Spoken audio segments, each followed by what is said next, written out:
it's important for us to show leadership in this area.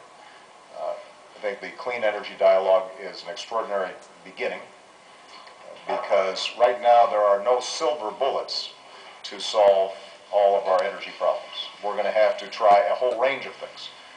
And that's why sharing technology, sharing ideas, sharing research and development is so important. Here in Canada, you have the issue of the oil sands.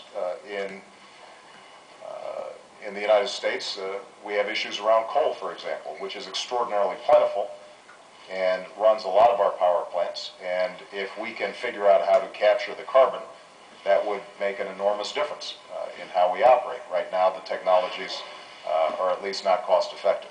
So my expectation is that this clean energy dialogue will move us in the right direction. We're not going to solve these problems overnight, as Prime Minister Harper indicated. We have to complete our domestic debate and discussion around these issues.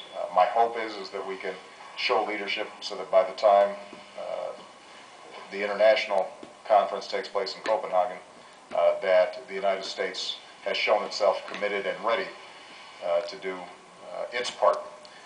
I think the more that we can coordinate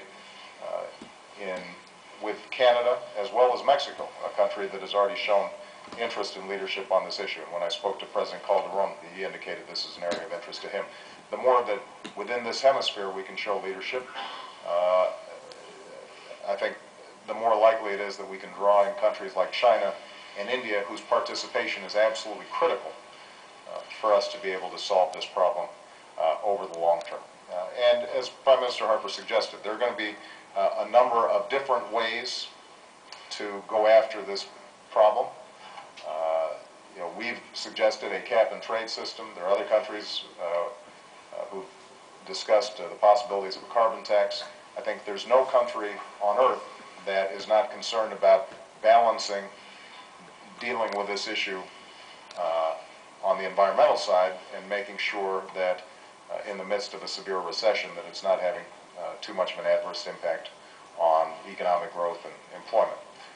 So we think that we can benefit by listening and sharing ideas, and my hope is that we emerge from this process firmly committed to dealing with an issue that ultimately the Prime Minister's children and my children are going to have to live with for many years.